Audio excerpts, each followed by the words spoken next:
good afternoon, and welcome to Rubbin Minds. My name is Isabella Adeliji. Now, as we say in Nigeria, happy new month, happy December, and today, the 1st of December, happy World AIDS Day. Now, World AIDS Day is celebrated all over the world to raise awareness on HIV, AIDS, to also stand in solidarity with people who are living with HIV and AIDS. And it's all about eradicating the stigma that has been attached to this disease for many years. Joining me for this conversation on AIDS in Nigeria, some of the things being done to prevent it, to support the people living with HIV and AIDS with the right antiretroactive drugs, and also to just make their life easier and ensure that policies do not discriminate against them. I have with me Patrick Akpan, Lagos State Coordinator, NEFWAN. Welcome to Rubbin Minds. Thank you. Also joining us for a conversation is Chiamaka Madueke, who is the Communications Officer at NIBUCA. Welcome to Rubbin Minds. Thank you very much. So let's get right into the conversation. Now, World AIDS Day is today, but if you're growing up in the 90s or growing up in the 80s, there was a lot of attention on HIV and AIDS. Hardly will a month go by and you're not seeing some kind of public service announcement. But over the last, say, couple of years now, I'm not sure the Gen Z, the Gen Alpha can relate with just how much it was an issue in the 90s and the early 2000s. So why is it important that we continue to commemorate World AIDS Day, considering that there's a lot of progress that has been made? And I'll start with you, Patrick. Yes, it's true that the way it was in the 90s is not exactly what is happening now. And I think there's been a lot of awareness over time. So people, that time, you know that HIV was regarded as, there's a way the HIV was programmed. If you look at the logo of HIV, it was skull and bone, if you remember. And at that time, people were so afraid, so the news was everywhere. If everybody give them bad names. Like in my own tribe, we have a very bad name, 8 days, that in 8 days somebody will just die. So 8 days? Yes, that in 8 days, somebody will die of AIDS. So it was like a death sentence? Yes, so you can imagine, so everybody was so afraid. It was something that people have to talk about at all times. But now, there is antiretroviral drugs where people take and live a normal life. You cannot identify somebody who has HIV except through except you run a test. Yes. I know they say HIV no they show for face, but for a lot of people, like you said, in the 90s it was a death sentence, and the stigma was very prevalent. Now, like with the antiretroviral drugs available, you can see someone healthy goes on to get married, have a family, and not pass on the virus. What would you say has been responsible for this progress over the years? So over the year, what has been responsible is the effort has increased. Like he said, the drugs that have been made available, a lot of awareness. But despite the awareness, there is still a whole lot of work to be done because we have government efforts. There's also private sector efforts, also international organizations that are supporting the fight against HIV and AIDS. So there are a whole lot of efforts that have been going into ensuring that progress against sustainable progress against for the fight against HIV and AIDS is increased. So this has majorly been responsible for this increased progress of awareness. People who have HIV and AIDS being given opportunity to have access to treatment. So this has largely been responsible for the progress being made. Okay, I would like to build upon that when you say access to treatment. How accessible, how affordable are these treatments, especially in the rural areas? Because I believe in a place where they're saying 8 days might not be relatable to maybe someone in a Lagos, Abuja, a Kano, a more cosmopolitan city, but in the rural areas where there still needs to be more awareness created, how accessible are these treatments? Yes, for the treatment, it is accessible. In all nooks and crannies of the country, there are drugs. There are HIV drugs available. And free of charge? Yes, it's free. Okay. Yes, it's free. And when people do know that you've been diagnosed with HIV, whether it's employers or community members, what is the reaction like now? Yes, there are so different reactions. There are some organizations that are still don't want to employ people living with HIV. We have cases of people being dropped from their work because they tested them and they are HIV positive. So before now, I mean, currently in Nigeria, there is a law that prohibits people from sacking people from work because of HIV, somebody's HIV status. But some organizations are still doing it. Some organizations are still, and I think it's more of ignorance. So that means there still needs to be awareness. Yes. I want to move on to you, Chiamaka, because a lot of times when we see organizations, it's like private sector, that they ensure that you do these tests, or maybe the churches, before you get married, you have to do these tests. When there's so much medication available, where there are studies showing people living full and healthy lives, do you think government needs to come to a place where they're not even having those tests in place so that people are not discriminated against once their results come out positive?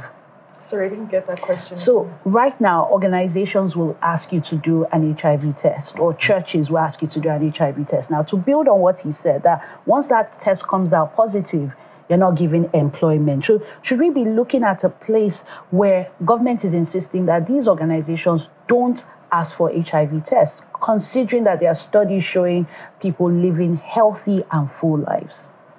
I still feel like, to my knowledge, I still feel like there still has to be need for the tests. But there still has to be laws. There are laws in place against organizations.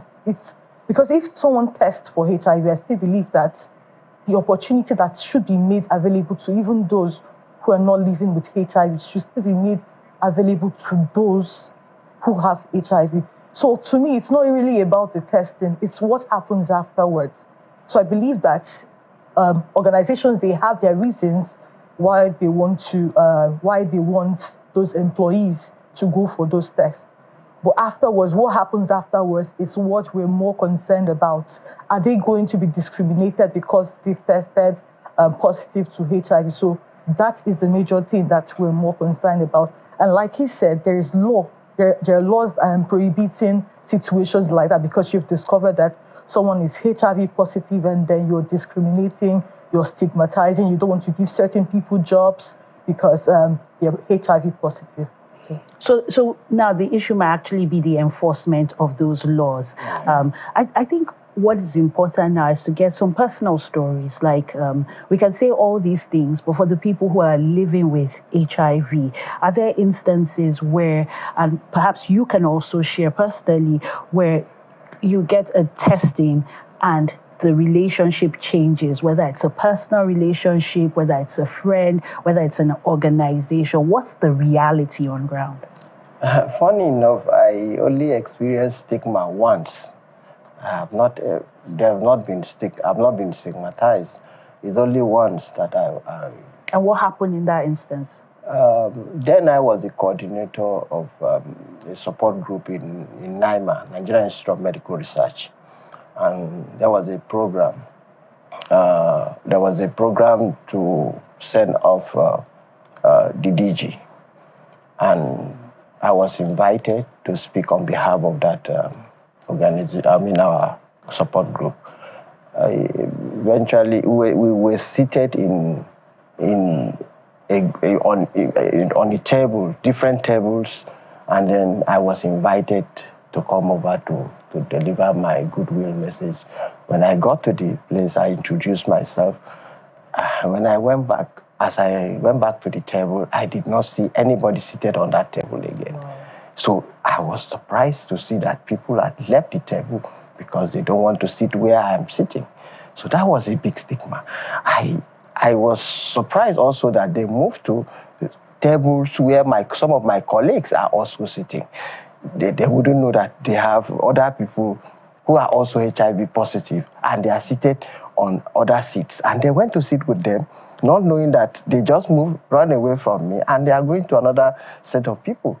So and how did that affect your mental health? Like coming back to see those empty chairs and knowing fully well that this was the reason behind their departure? Of course, I was not feeling comfortable, but of course, you know that I have already live above stigma. For me to be coming openly, I have lived above stigma, but I knew that was a very big stigma and stigmatization, and I was not comfortable, but I had nothing to do. I still continued. I stayed there alone. I had to invite one of my colleagues that was seated there to come and sit with me, so that I can, at least, it shouldn't be only me in a very big table, everybody ran away. So, and you say you've lived above stigma, and this has been for how many years since the diagnosis? About 20 years now. 20 years. Yes. And I'm sure if you don't even tell people, they won't even know that you're living with HIV, because that skull and bones is not applicable. No longer there. So I'm going to move to you, Chiamaka, and it's to look at how private sector can rally around people living with HIV and AIDS. And it's not just about the stigma, but also providing the necessary support. He spoke about his mental health, and that can be very, it can be very discouraging, and might even prevent people from speaking up. Like, if I had not said this was what I was going through, probably you all be seated on the table. Okay, so how the private sector can come in is that, first things first, is that there's an issue ongoing. I'll say it's an issue kind of, HIV doesn't seem to be much of an issue right now, the way private sector organizations look at it. So a whole lot of them are shifting focus, but there is still work to be done in the fight against HIV. Probably because of their other pressing, to them they feel like there are other pressing social issues that they should move their focus to. But that is not the case. In order to keep the fight against HIV, there has to be more concerted efforts to ensure that the progress has to be kept. And that is the more reason why private organizations need to ensure that they come together. First things first, the issue of discrimination. How can they support people living with HIV? First things first is that they have people living with HIV, but some of these organizations, like we said earlier, do not want to employ them. There's stigmatization. So there has to be, much awareness created in private sectors, first of all, that these people living with HIV, most of them we have a whole lot of them that are very intelligent. They are just like every one of us. Sometimes the people living with HIV might be fit to do certain jobs, but because they are positive, they are stigmatized. They are not given that opportunity to do what they know how to do best. Aside from that, where the private sector also needs to come in is that there is still work to be done. There is still need for diverse communities to be tested for HIV. A whole lot of people, there are some communities that sometimes when we go to certain communities, I've received a call before, someone telling me that in his entire life, in a particular community, that they have never been tested.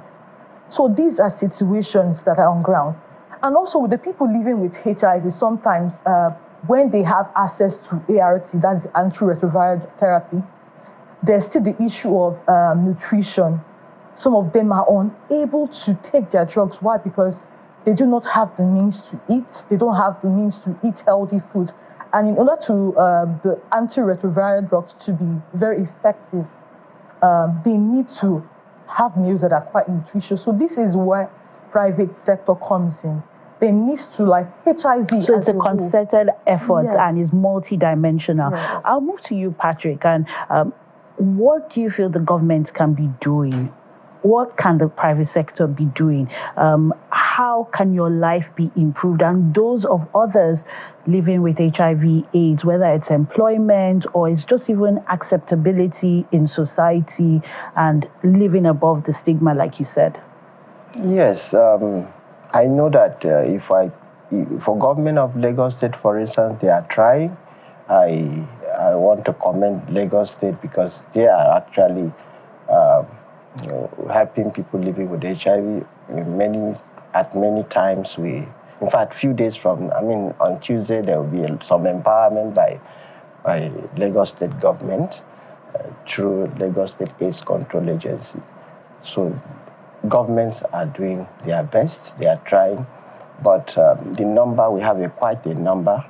What are the numbers like? Yes, are we seeing increase or decrease? Yes, in Lagos State, we are looking at a range of about 120,000 people living with HIV in Lagos State. And compared to the past 5-10 years, yes, has that number increased or has it come down? Of course, it has increased because that number was not exactly like that before, some years back. But if you want to talk about 1 or 2 years from now, it is coming down because the rate of new infection is not very high any longer like it used to be. So the rate of transmitting from mother to child, yes, has reduced. Has reduced. We have a lot of women now, pregnant women, who are delivering babies that are negative, and that alone has reduced the number of new infection. And then we are now looking at trying to make sure that by the end of 2030, every person will not have new infection, and that is a general thing that everybody has to. I thank God for the theme of this year's one is the take the right path, meaning that everybody all hands must be on deck to see that we meet that target of 2030. All hands must be on deck. Yes. Yes. Thank you very much, Patrick Akpan, for your contributions on Rubbin Minds, and also thank you, Chiamaka Madueke. Thank you. Yes, as we celebrate World AIDS Day, it's important that we continue to create awareness on HIV and AIDS, in particular the prevention of HIV and AIDS, safe sex, using protection, also getting tested is very important, especially if we have pregnant women who are watching this. You need to get tested. It is possible to deliver a baby that is not infected with the virus, but that can only happen when you are tested. HIV is preventable. And if you are already living with HIV or AIDS, there are antiretroviral drugs available free of charge, courtesy of the government. You can get tested for free. You can get these drugs, and there are support groups that are there to support you even throughout this journey. And our appeal is to private sector to continue to have an open arm policy and employ people who are living with HIV and AIDS and not discriminate against them because of their health condition. As long as they are capable of performing their duties on the job, it is important they are given the opportunities, just like we give opportunities to people living with disabilities. It starts with you and I ensuring that we treat everybody equally. They are part of society, and with our love, our care, we're going to see those numbers come down on the decline. And kudos to governments like Lagos State who are being very supportive and helping these communities. But to whom much is given, much is required. So we expect even more in terms of empowerment, in terms of testing, in terms of support, and ensuring that they don't just get the drugs, but they also have the nutrition required for these drugs to properly work. So we believe that as we continue to celebrate the efforts that are made, we won't lose sight that HIV and AIDS is preventable. We'll go